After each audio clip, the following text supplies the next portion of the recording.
All right, well, it is 11 a.m., so Mountain Time. So let's just go ahead and get started.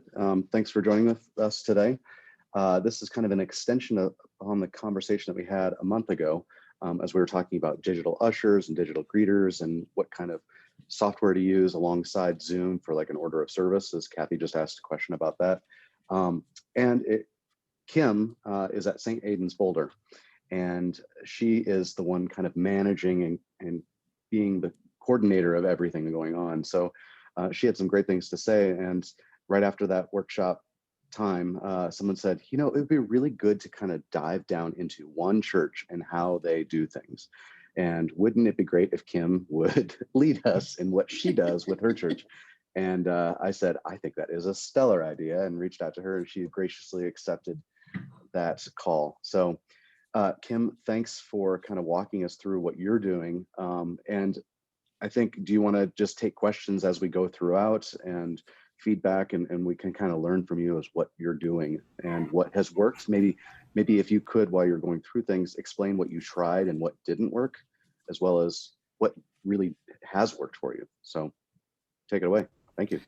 Sure. Also, sorry, I got a new puppy, so there will be some whining. I think he'll fall asleep soon, but see what happens. So yeah, gosh, where did I even start?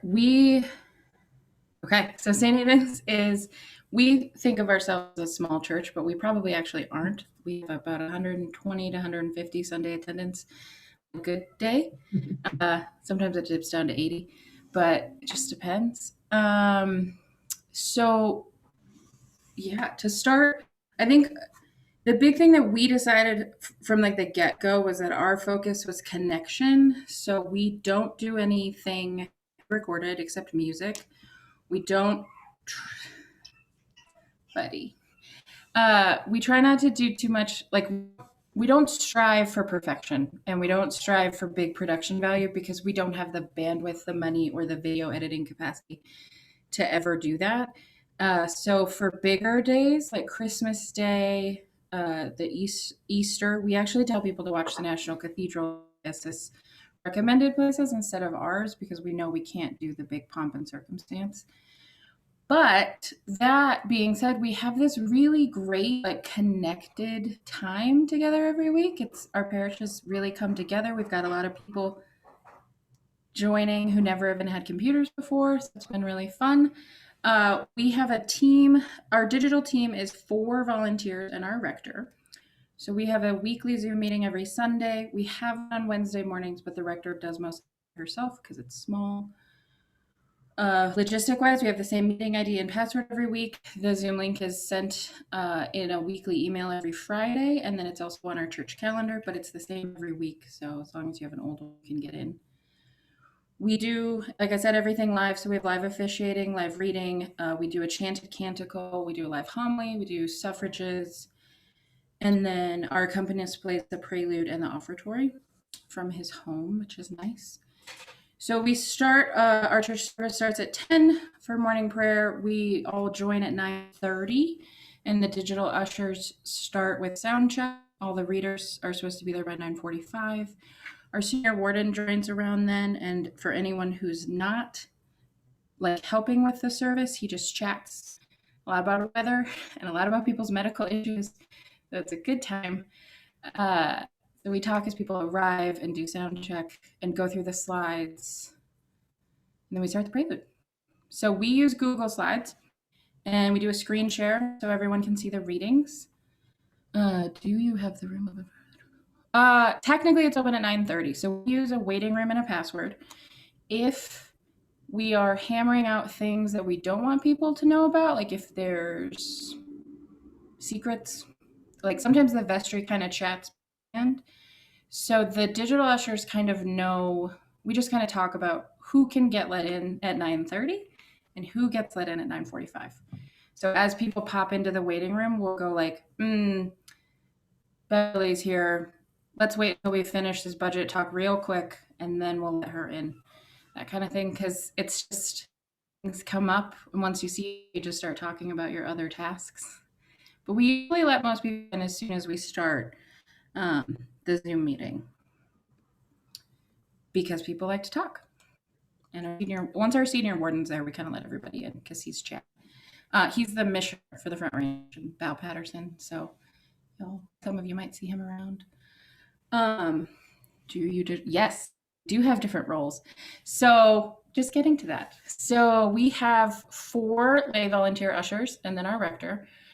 We can do it with just 2 volunteers. We've done that on a few Sundays when people want to take time off. But we like to spread out the work so no one's really haggard and then all of us can enjoy the service. So we kind of all do the waiting room. I do it mostly because my internet's faster, so I see people quicker than other people. Then one person manages the chat. We push everything to Facebook Live, so we do a live stream over there, and we have an usher over there who welcomes people. And then we do live intentions right before the third collect. We collect everybody's prayers. So we collect them in chat, and then we also collect them on the Facebook chat, and their usher over on Facebook copies and pastes them into the Zoom. We just have a couple people that don't want to Zoom, so we do it over there too. But it works well. It's a little delayed, so you just have to give it a little more time. There's like a 30-second delay. So we, the ushers and I have we have a group chat on our phones. We are talking on our phones and texting each other at the same time as running the Zoom to kind of just get through, because you can't like group chat in Zoom very easily. So if there's so like with our waiting room, if there's a person that like a name that shows up, yes, passing in class, good job. If there's a person that shows up that we don't recognize, we kind of text each other and be like, hey, who do you think WM Cole is? And then one of us will be like, oh, that's William. He just doesn't know how to change his name. And then we let him in, or like certain phone numbers, somebody will look it up and be like, oh, I think that's Barb. That's the number I have saved for her. So we have a kind of strict waiting room on certain days. Other times it's just a free for all. If everybody comes at once, it's a free for all. But we haven't had any issues with people not being nice, and that's mostly because we are very strict about meeting. So ours is a Zoom meeting, not a webinar. The little box that says allow participants to unmute themselves, we don't let them unmute themselves. And we have never been Zoom bombed. We had one person log in once that we didn't recognize, but didn't say anything. So it's been fine. We're kind of small, and no one can ever spell Aiden correctly, so people don't like hunt us out, which is good. So yeah, so the muting and unmuting is the thing I think that we do the best, as far as, because I Zoom a lot at work. I work for CU, and they're not very good at it. So the cool thing about Zoom is that you can switch when people are allowed to talk, like live. So you can go into the participant screen and allow everyone to unmute themselves. So we do that for the piece. We allow everyone to unmute themselves, and we do that at the dismissal. We allow everyone to unmute themselves. But the rest of the time, they're not allowed to. So it's nice because we can turn it off and on. And we have I can show you our slides, I guess.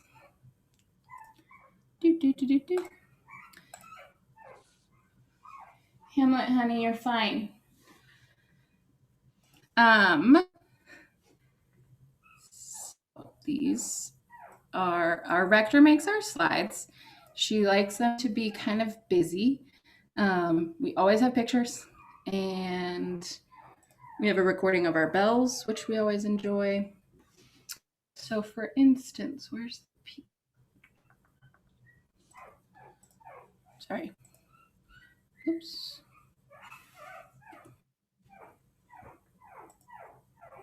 I'm really sorry.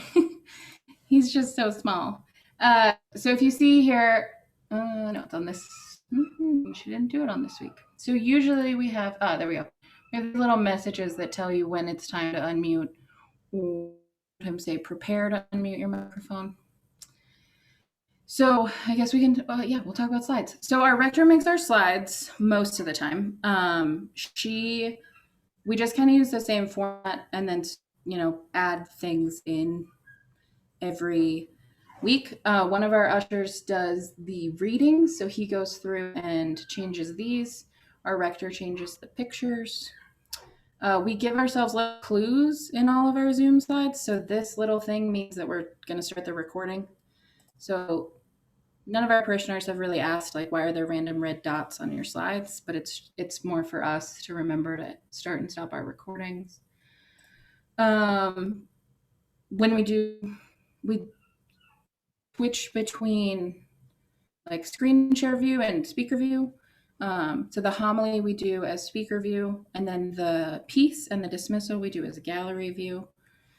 And we've just kind of learned that if the host just changes their screen, it'll change for everyone. And then they can change it themselves, but if you want to just override it, the host can mostly do that.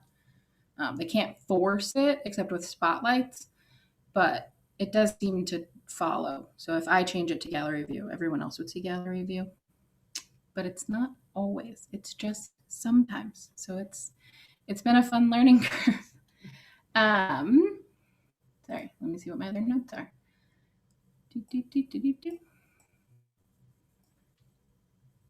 Okay, yeah, so we do live readings. So if we go to our readers, we try to do the Psalms and the suffrages with couples usually because we like to have alternating voices. So we put who's reading. I hope everyone's okay with me sharing people's names. We put who's reading, and that also helps with unmuting. When the readers join the Zoom, I rename all of them with a capital letter A at the front of their name and a period and a space so that they come to the top of my participants window, so it's easier for me to find them when it's their time to read. You can also use the search function, but every once in a while we have a couple people who log in with like their spouse's name or like weird little names. So I like to rename people when they are reading. We usually have 6 parishioners who speak each service as far as like not volunteers. So we have 3 readers, one for the suffrage, and then another one for the suffrages, one for our canticle. And we assign someone who does all of the responses. So all of these things here in bold that come the door hymn or here, like all the bold text, the rector and our congregational responder will say together. There's sometimes a delay. We've got a couple that are really good at like mumbling when the rector is also speaking so that you can't like hear the lag as much. But that's really great to get different people involved. And so we make them co-hosts so they can unmute themselves. So I don't have to remember to unmute them because a lot more responses. Sometimes I forget how many there are, or I'll get distracted texting about someone in the waiting room. So that way they can unmute themselves. Oh,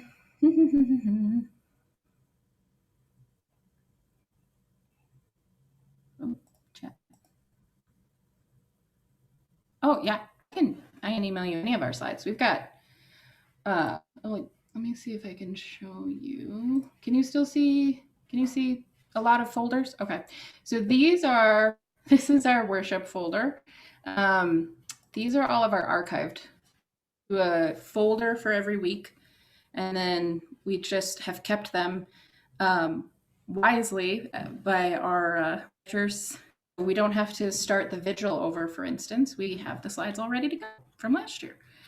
And then we also can pay attention to hymns. So when we first shut down, we applied for that PPP loan program, and we ended up, because we don't have a lot of payroll, and the best way to get it forgiven was to spend it on payroll, according to our senior warden.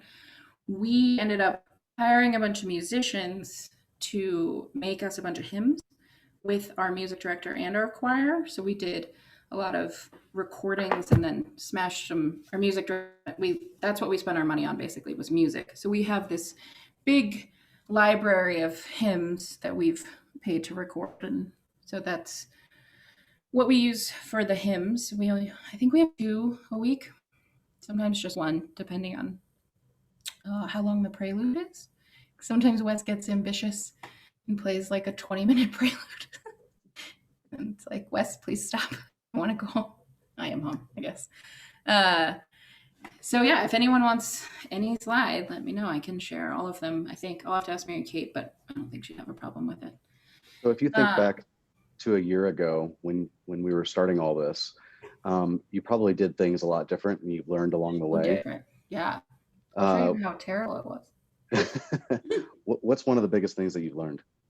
The biggest thing we learned is to use slides instead of Microsoft Word. Like you were saying at the beginning, we just took our regular bulletin and just scrolled through it. And I scroll really fast, and I also like to have text at the top of the screen, and so like I would just keep rolling all the time. People, we didn't that didn't go well. By Ascension, we had switched to slides. This was like May was no, we had slides for Easter. When was Easter last year? So yeah, we did slides for Easter last year because we have the vigil in here. There are vigil slides. Has it, have you played with like font size? Has it been hard or difficult for people who might be older, who may not be using a full computer, that might be on their phone, or how has Sure. that looked? Yeah. The biggest thing we've learned is colors. So there are certain color combinations that don't work well for some of our parishioners. So we don't use white text anymore. At first, our rector was really into like all of this supplemental text would have been in white to kind of hide it. So like page 80 of the BCP would have been in white text instead of black.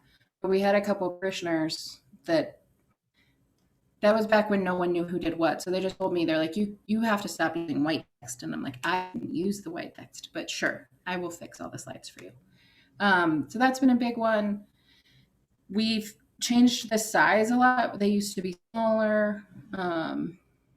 We were big on serif fonts, if I'm remembering that word correctly. So the ones with all the the you know not sans serif fonts. Uh, that's been really helpful. People like that better. We try to stick with fonts that are similar to the BCP as much as possible. People seem to like that. But mostly it's color that we've learned a lot about. We did our East or Christmas slides were where is Advent? November. Hmm. Hmm. Maybe they're still in here.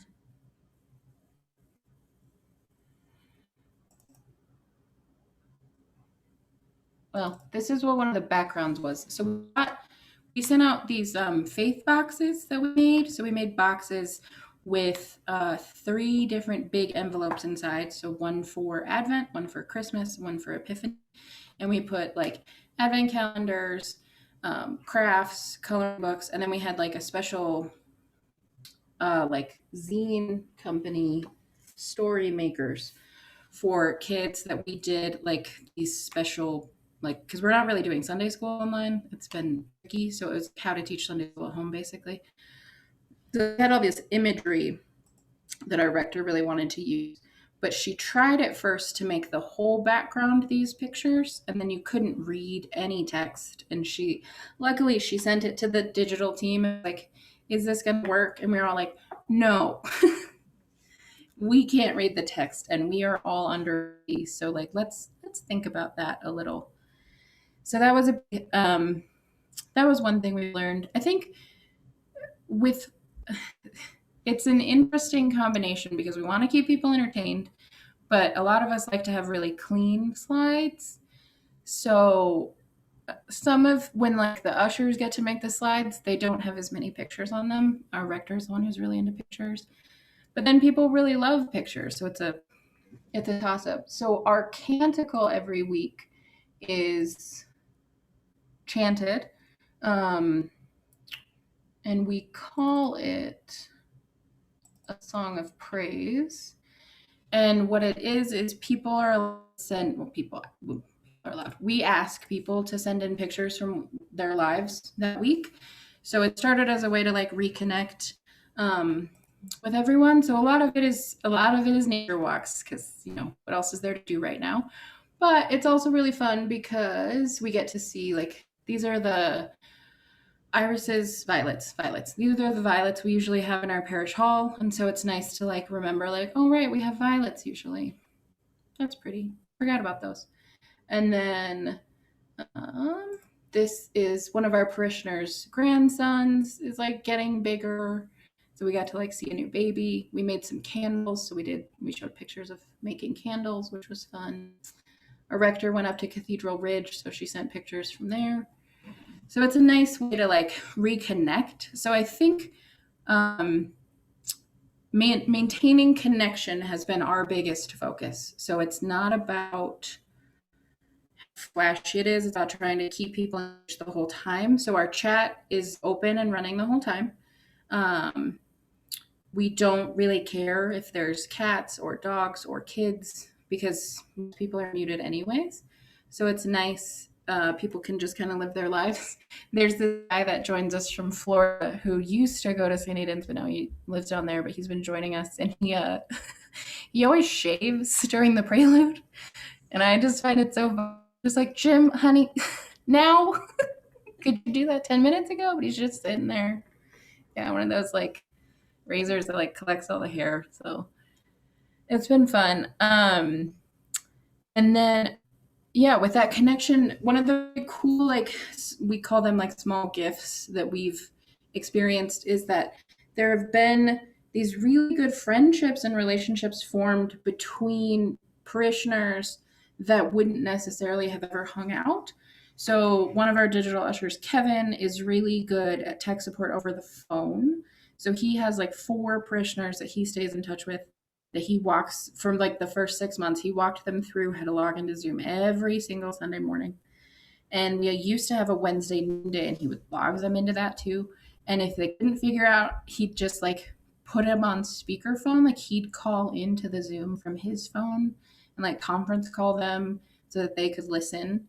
Um, and then they've learned a lot. So it's been really great to like teach people how to use Zoom. And we have a couple people now that have been trained by the digital team that now lead our other committees. So we have a lot of small groups. We have like a writing group, we have a grieving group, we have a couple AA groups that meet at the church usually. And so our parishioners have been able to like lead the Zooms for those groups, which is nice.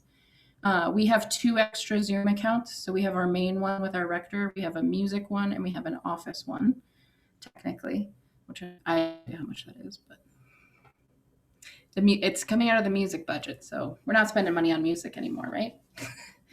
So that's been good too because we can share those logins. We're not as protective of those.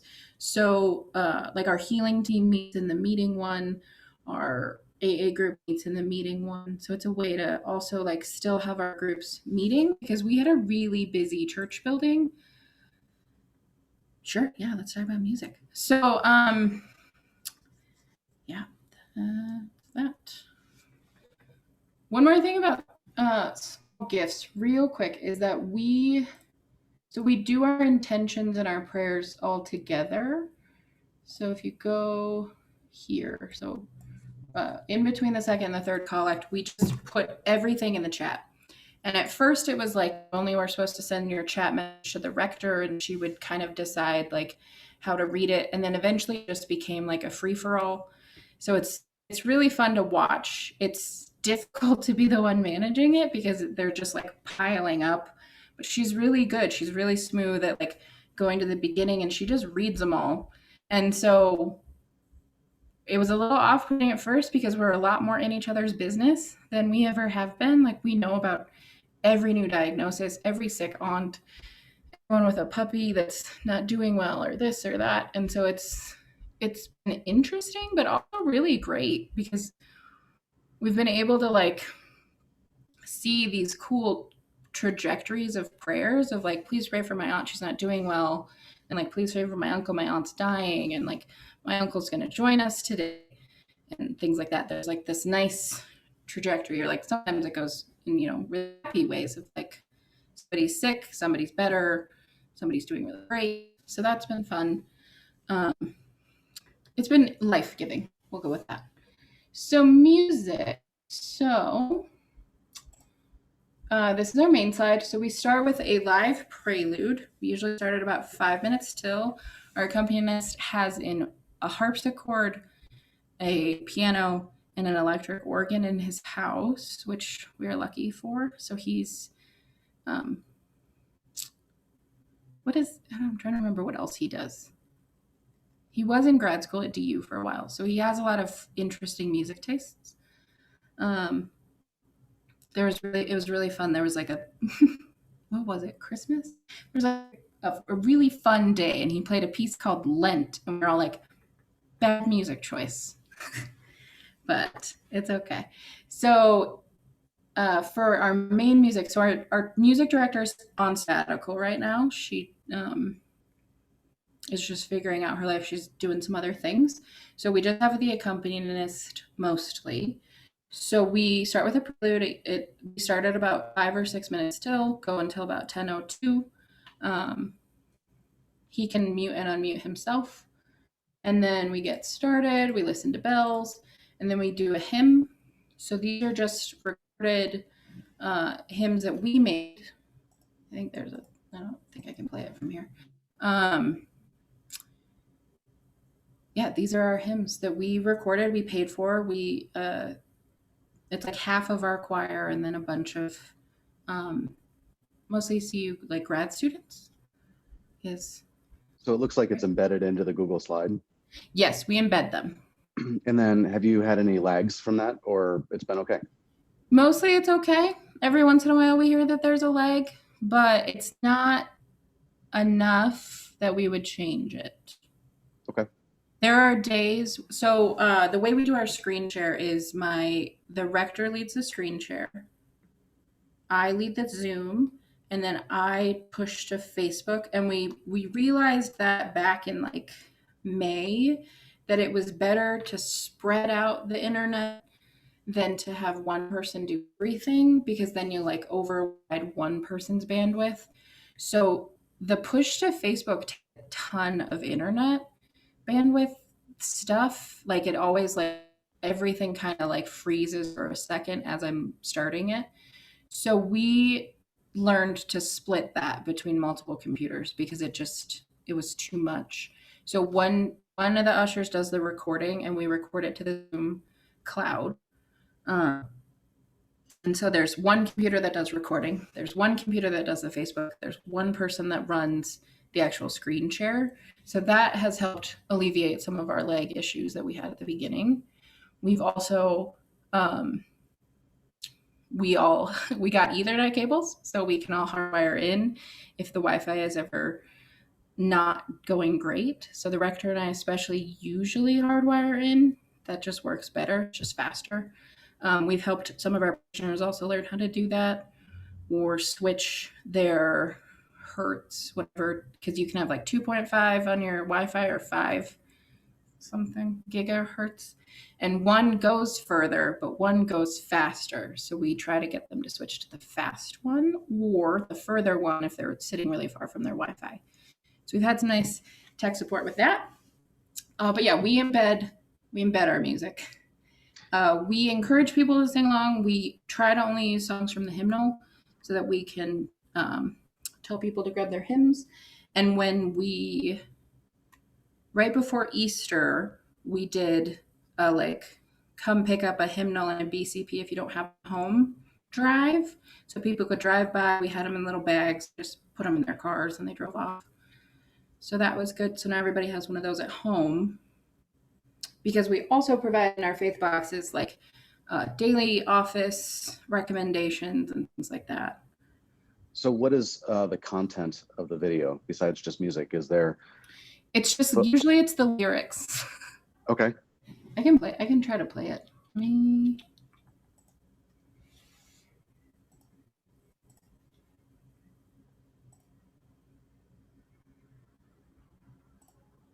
Are you still seeing it? Okay.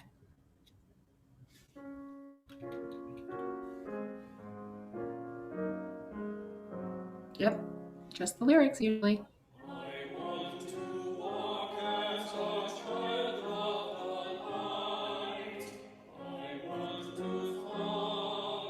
And for people who may be interested in putting together music like this, what did you use to put these videos together? I have no idea. I'm gonna guess Final Cut or no. What is iMovie? I think it's all iMovie. Our music director did all of it, Okay. so I can ask her. But I think it was all iMovie because I know she has a MacBook Air and that's it. Hmm. So I think it was iMovie. Um, and I she really, uses. We also have some sort of. I'm trying to remember the budget lines. There was some sort of purchase at one point of a software that like helped mash recordings together, like a full choir type thing, but I don't remember. I can ask. I really like that you have your CCLI license and your streaming license numbers. Thank Yeah. you. Thank you. Thank you. If, um, please do that if you're not already doing it. It actually communicates not just to the church that you are following the correct protocols and that you're doing the right thing, but it also helps. Uh, I don't know if you do this when you're sending it to Facebook Live or if you had any issues with the music being flagged. Have you? Yeah, we had that. We have a few times. Not so much our hymns, but at the beginning, we had some issues with our live preludes often. So our actual music director, Sarah Parkinson, who's now the interim director of the Boulder Philharmonic, is an amazing pianist and she has a doctorate in music. So she's super talented. And every time we'd get a flag about like, this is Yo Yo Ma's recording, this is blah blah blah's recording, and we just had to be like, no, it's not. It's live. She's just that good. So we got a lot of that at the beginning, but we were able to send them lots of these numbers and do all sorts of stuff and get things fixed. The YouTube stuff, so some of our things sometimes end up on YouTube because the rector wants to put them there. So every once in a while we have things there too. That gets flagged more often. We did a big, so for Christmas Eve, we did a we had two musicians in our chapel on opposite ends and then a singer, and we had an outdoor event. So we have an FM transmitter and we have a big yard, so we broadcasted live music out to everybody's cars. We did a food drive for our um, community center, and then we had a living nativity at the back, um, and then we did a prayer and a homily, and people could receive communion that had already been consecrated in their cars in little envelopes. So the priests, we had three priests walking around handing out communion. Um, so for that, we got flagged a lot because it was very normal, like Christmas music. That is, like "Oh Come All You Faithful." There are a couple that are definitely still copyright. I think I'm trying to remember which one we got. Like so, eventually YouTube took it down. So we don't have that video. We have the video, but it's not up anymore. And is the music director the one responsible for tracking down the streaming licenses for each of those songs that are being performed or recorded? Usually, yes. So all these ones that we pre-recorded, so we did our two big recordings in May and August. So she did all of that beforehand. That was like um, before we chose what hymns and music we would record. We went through the process of figuring out the licensing to make sure it wouldn't be too tricky. I've had a few conversations lately with rectors of churches that said that their music director is not interested in doing that work. Ah, And I've said, I'm sorry, that is their job. right. There's no one else that can do that work because they don't have the details of, well, which arrangement is it? You may be playing the song, but there's 18 different arrangements. And are you doing the Mariah Carey version or are you doing the whatever other version? Right. So that really matters. And that music director is the one responsible for it. So it sounds like the music selections are start with the music director, and they also take that into consideration of, I mean, it sounds like you're using mostly hymnal, Yeah, we which then tried. is probably you're using a CCLI license. Yeah, that's our goal is to not make it. I think one of our big things is to not make things more complicated than they have to be. So we all miss hymns anyways, so we might as well listen to them. That's kind of our mentality. Also, our church is pretty old fashioned in a lot of ways. So people don't really love when he gets real jazzy. Like one time he just brought out a flute, and everyone was like, let's just go back to the piano, Wes. We don't need a flute. So yeah, we're simple. We try to be simple as much as we can. Mary Kate is very big on doing everything correctly, and so we have a lot of, that we don't have the license for that. We can't do that. We don't.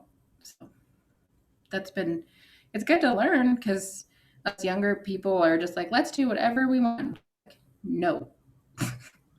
So as you think 6 months into the future, when a majority of people have had a vaccine and you're able to start gathering in person in the church, maybe not fully on, but you're also wanting to not leave behind some of the people, like that gentleman that is joining you from Florida who likes to shave during the service. Yeah. You don't want to lose him. So how are you planning now in your model to make a transition to, are you going to do an online only service as you're currently doing it and then do an in-person service? Or are you doing some sort of hybrid kind of thing? What's your thought process? What are you planning?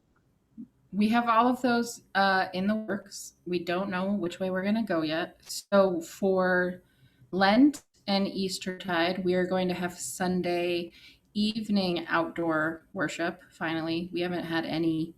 I think we've had 4 since we were allowed to have, since the bishop let us start like reopening a little bit.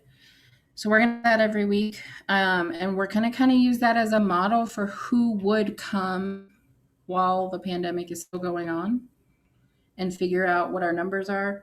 We're going to make a survey to figure out what people want. And then we've started another committee because everybody loves a committee, that their entire job is figuring out what our new streaming will look like as we transition back. But we don't, uh, our rector is she's great. She's very afraid of getting sick. She has been very, very careful. Her children have not seen their friends since last year. So she is like strict. So she is not interested in going back until she is at least vaccinated. And she's not that old. So it's going to be a while for us for sure. I think the current like consensus plan. So we usually have 2 services a Sunday. We have an 8 a.m. and a 10 a.m. Our 8 a.m. is our right one. It's got about 20 people. And we've been wanting to move it to the chapel for a long time because our chapel's smaller and it doesn't feel as sad to be in a big room with only 20 people. It's better to be in a smaller room. So we were thinking of setting up a lot of the live stream type equipment in our chapel. So we have a couple bequests from some recently deceased parishioners that we haven't spent yet that was allowed to go to technology. So we might end up getting like cameras and things on the ceiling that we can do. We also have a big giant white, in theory, we could project people's videos on. So we've talked about that.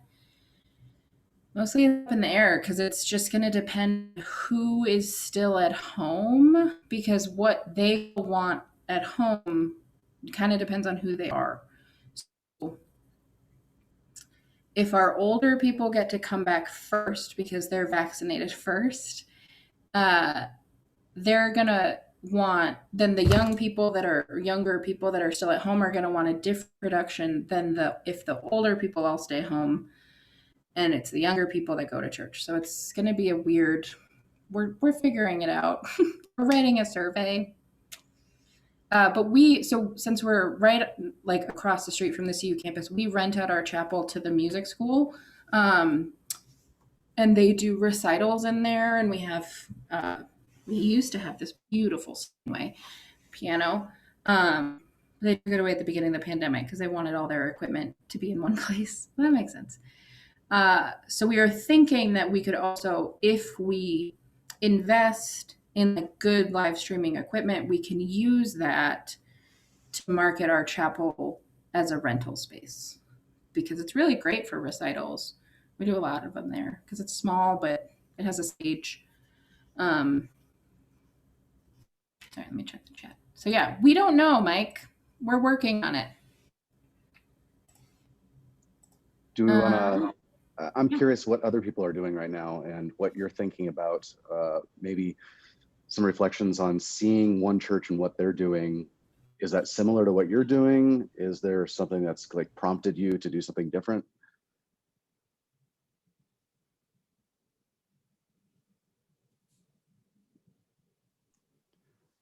I can speak to that. We're doing a completely different model, and I was really interested to hear Kim talk about using the webinar meeting format. I mean, the Zoom meeting format we use is a Zoom webinar format for our services, and we've played with the idea. In fact, just like an hour ago, I was meeting with our staff about Ash Wednesday and whether or not we wanted to play with the idea of a meeting format versus webinar, just because obviously it's a more intimate setting. But we erred on the side of caution because we want to do what we know how to do. And I find that webinars give you a lot more control. And that seems to be something that's really important to my staff. So we have most of the service is just the panelists, so the clergy members and the readers. And then at the end, we promote all of our attendees to panelist status. So everybody can turn on their own screen and be able to visit with each other and chat with each other. So that kind of gives us the perfect balance of what you've described, and sort of a little bit more formality, I guess is a little too strong of a word, but a little bit more controlled presence that we, with cameras and things like that, just to be able to show what we want everybody to see. So that's what we're doing.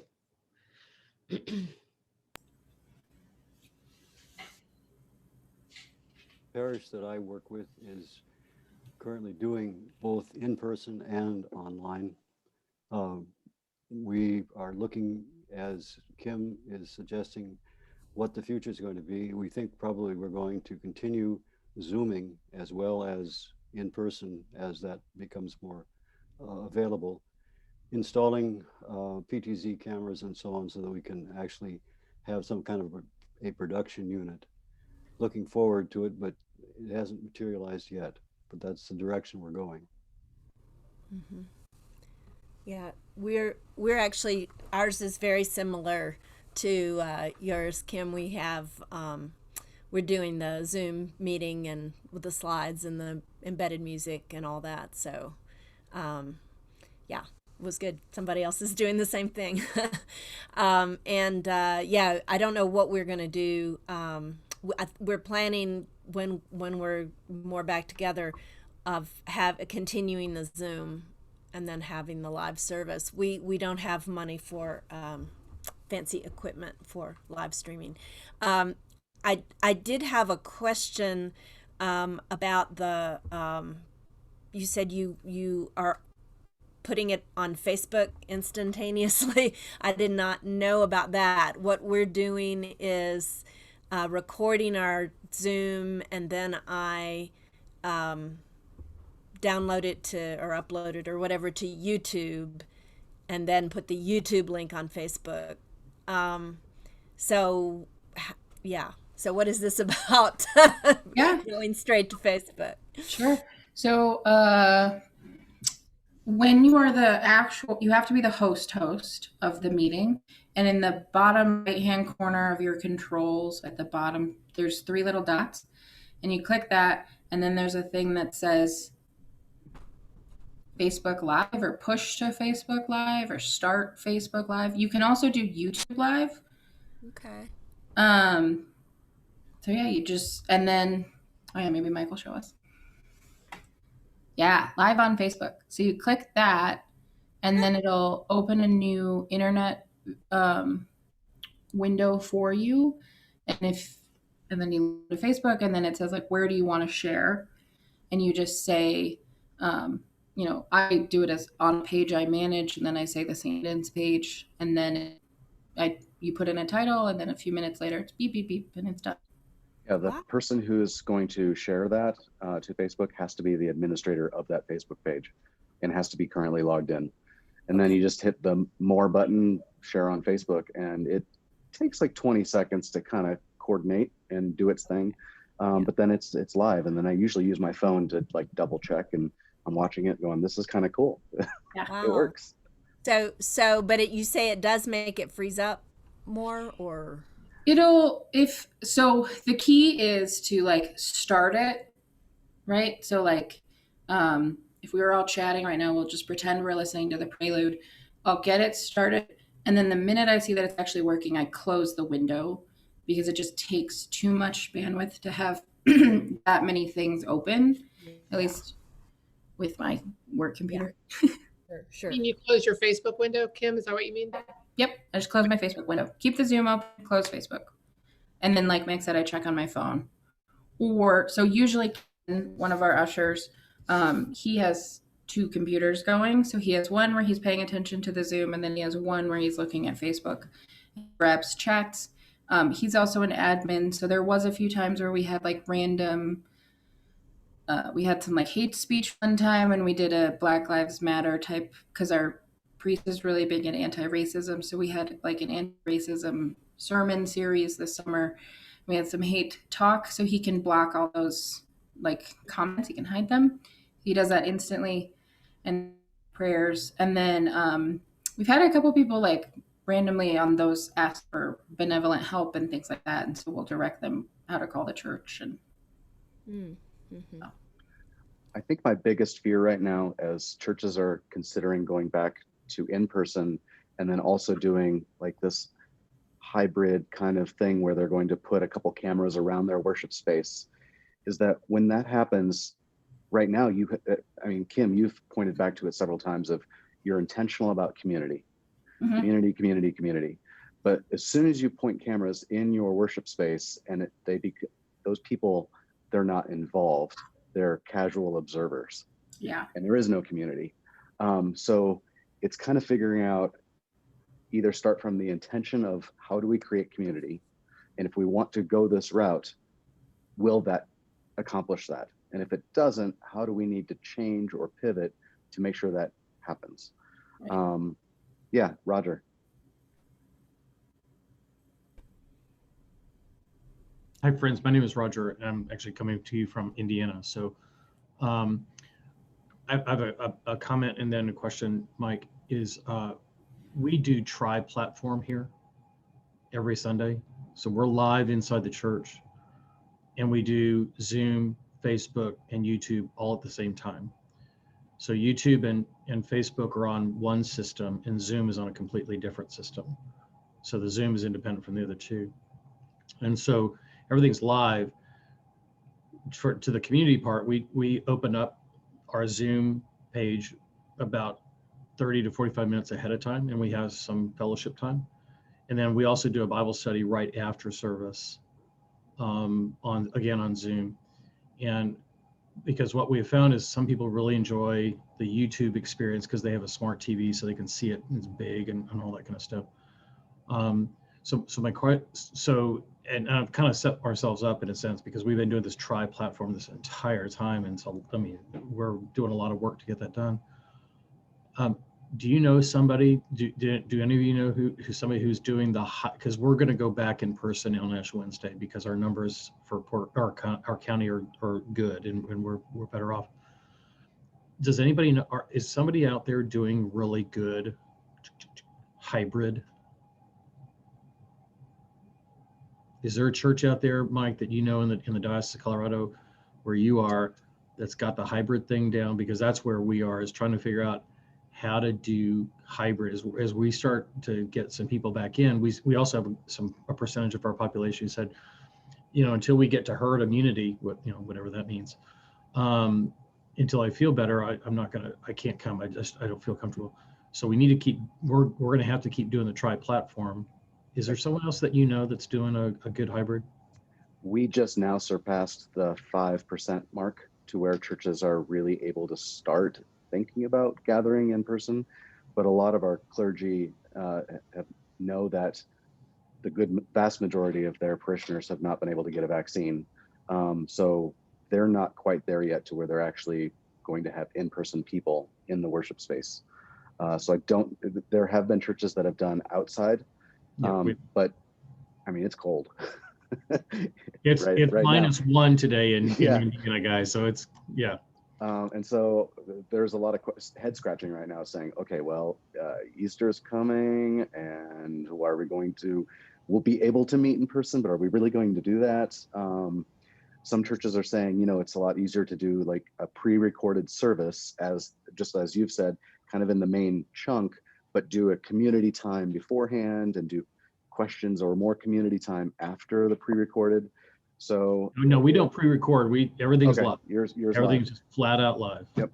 And those churches that do the pre-recording, they're doing it as a pre-recorded because they don't have the bandwidth. They're in very rural communities, and that makes it more difficult to do live, especially for multiple people, and just and it takes a lot of bandwidth as far as not just technology but people. I mean, Kim's, you have already said you've got 4 digital ushers plus the rector, plus it sounds like you have several other people that are kind of on the wings that are helping. That takes a lot of work, and sometimes I don't know a church that's, to answer your question, that's doing that really well in the hybrid model currently. But I think we can visit Kim's church in a few weeks and see what they're doing. Yeah, that'll be a really good topic, Mike, for future episodes of this, because I think all of us are exactly what you're saying, Roger. And whatever we're doing now, it's going to change most likely in the next few months in pretty drastic ways. But it can't change like that. Like there's definitely going to be a transition period where we're doing both, and it's going to be a challenge. I've almost encouraged churches to just not sweat it and do an in-person gathering without the technology. So it's just for in-person. You're not trying to do video cameras, but then, so that might be your 9 a.m. service, and then your 10:30 a.m. service is just what you're currently doing on Zoom. We also, at the start, we creeped on a lot of our little like mega churches, those big like huge non-denoms that have, there's a big one out here called Flatirons that has giant streaming every Sunday. So we watched a couple of their older things on YouTube to get some ideas of what they were doing and realized like, we don't have those kind of cameras, but it has been helpful for a few things. So you could see if any big church with that huge production value has something. I can tell you what we're going to try during Lent is we're going to celebrate Eucharist at the Sunday service. The only people present will be the AV team and a reader. And so they will receive communion, but not on camera. And then after the service, people will be allowed to come into the church, much like St. John's is doing, and have receive communion and sit in a pew for maybe 10 minutes while the organ is playing, and then leave. And then on Wednesdays during Lent at noon, we will have an in-person service, no more than 25 total. It will not be, there will be no technology. It will just be a live service, about 20 minutes of just prayers, and then receive communion and leave. So we're going to try that and then reevaluate after Lent, see how that goes. Because we're not even sure about numbers. We had services outdoors in the summer with a 50-person capacity, and we never hit that 50 capacity. So we just kind of have to see what people want.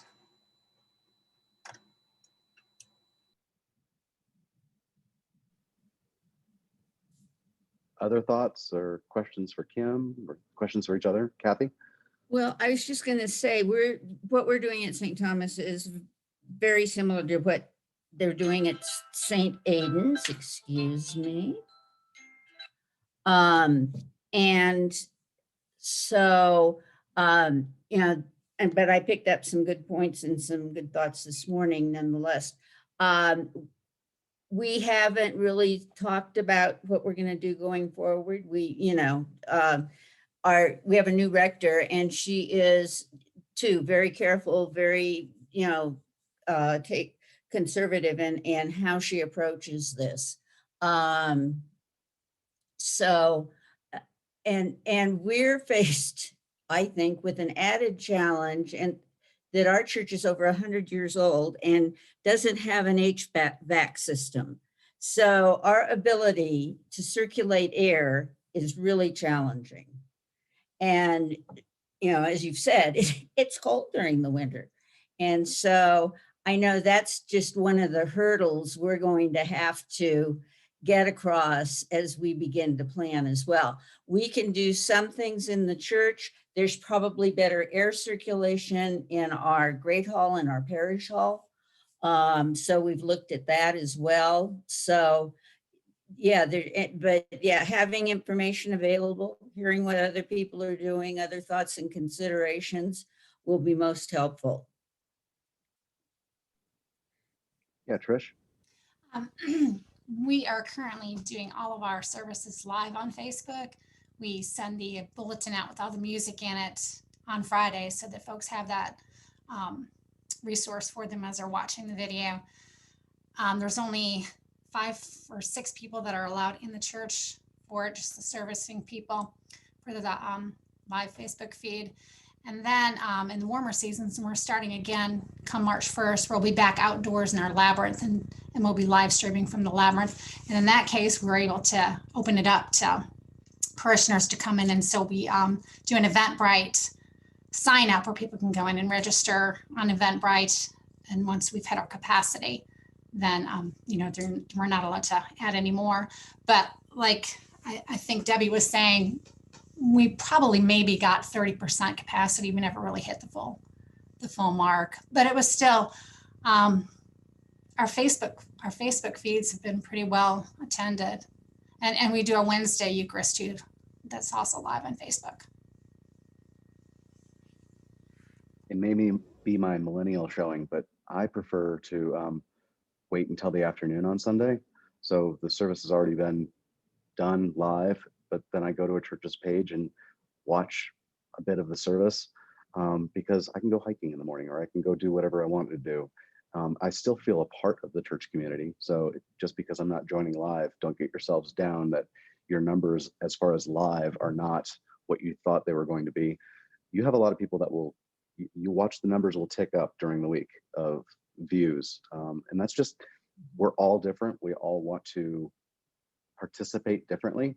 We've even pointed to some people don't want to be on the Zoom, as Kim had said, but they would rather watch it on Facebook. They just want to be the silent person in the background, not seen, not heard.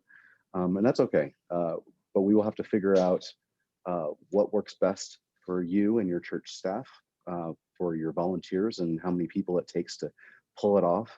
But don't try to do everything. I think so many people are looking at the church down the road that may have had 15 years of experience doing this.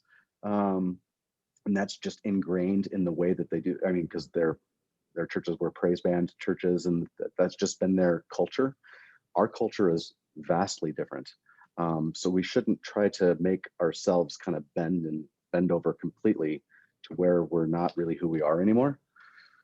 But we've got some good work ahead of us. I think this is a great continuation of a conversation, and we should talk more about hybrid and what that looks like. And maybe our next conversation next month, we can all kind of start to say, well, this is what's working, or Easter's coming.